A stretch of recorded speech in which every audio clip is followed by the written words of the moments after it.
परम पूजनीय परम वंदनीय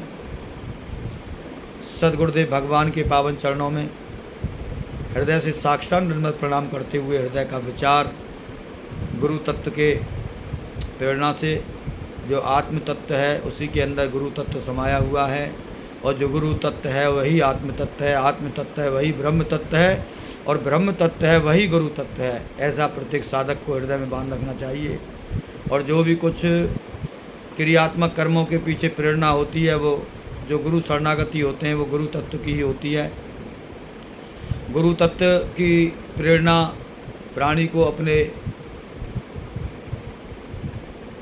मन में माननी चाहिए। विवेक से जो ज्ञान आता है वो गुरु कृपा से आता है, और विवेक से जो विचार उत्पन्न होते हैं उन विचारों के आधार से क्रियात्मक कर्मों को भगवान के लिए और भगवान की प्रेरणा मान करके ही करना चाहिए। और सभी कर्मों के फलों में अनासक्त भाव से कर्मों को करते रहें और परतंत्र रहें। फल के लिए परतंत्र हैं लेकिन उनके फल में हमारी आसक्ति न रहे, ऐसा हमारा भाव रहे। कर्तापने का अहंकार नहीं रहे। जो भी कोई करने वाला कराने वाला है वो सब गुरुदेव ही है। इससे हम कर्तापने के अहंकार से मुक्त होते हैं, और जितना जितना हम कर्तापने के अहंकार से मुक्त होते जाते हैं उतनी ही हमारी आत्म तत्व से दूरियां कम होती चली जाती हैं। और जितनी आत्म तत्व से दूरियां कम होती हैं उतना ही हमको शांति, संतोष, वैराग्य, दृढ़ता, सब्र, त्याग ये सब कुछ हृदय के अंदर प्रकट होता है। केवल और केवल कल काल जैसे समय में गुरु को अपने हृदय में धारण रख करके, गुरु शरणागति में रह करके, गुरु भक्ति में डूब करके भगवान के नाम का स्मरण करना चाहिए, भगवान के नाम का कीर्तन करना चाहिए, भगवान के नाम का गुणगान करना चाहिए, भगवत चर्चाएं करनी चाहिए।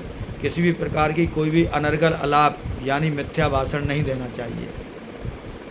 जहाँ तक सवाल टीवी मनोरंजन का है, अनेकों प्रकार के सांसारिक खेलों का है, वह साधक के जीवन में नहीं रहने चाहिए।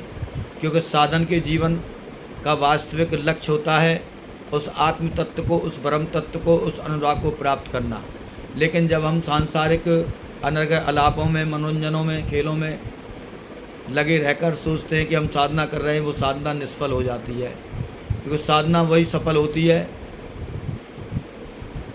जो संत महापुरुषों की वाणी के द्वारा, शास्त्र स्वाध्याय के द्वारा जो हमारे हृदय में ज्ञान आता है, गुरु भक्ति से जो हमारे हृदय में ज्ञान आता है, उस ज्ञान को जब हम आत्मसात करके अपने जीवन की क्रियात्मक कर्मों को उस ज्ञान के माध्यम से, सद्गुरु की वाणी के माध्यम से, शास्त्र स्वाध्याय के माध्यम से पालन करते हैं, उस स्थिति में वास्तविक हमारा एक एक पल ज्ञान से संपूर्ण होता है, और हमारे प्रत्येक क्रियात्मक कर्म में भगवत भक्ति का भाव होता है। और भगवत भक्ति का भाव रहते हुए प्राणी की 24 घंटे की भक्ति होती है। प्राणी कर्म करते हुए इसलिए नहीं बंधता क्योंकि उसका कर्ता स्वामी बैठा हुआ है, अंदर बैठा हुआ है, उसको कुछ करना ही नहीं होता है। सब कुछ गुरुदेव कराते हैं, गुरुदेव ही करते हैं, ऐसा हृदय में भाव रखना चाहिए। और अपने जीवन के प्रति सचेत रहना चाहिए, जीवन के प्रति जागरूक रहना चाहिए, आत्म कल्याण की तीव्र इच्छाएँ रखनी चाहिए, साधु संतों का कहना मानना चाहिए, अपनी सनक के आधार से कोई कार्य ना करें।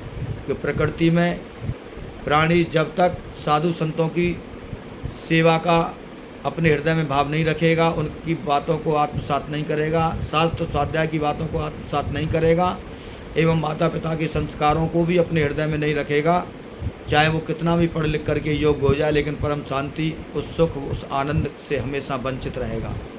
ऐसा हमने महापुरुषों से सुना है। हमारे सुनने में, समझने में अगर कोई त्रुटि हो तो क्षमा करें। जय श्री कृष्ण। शुभ रात्रि।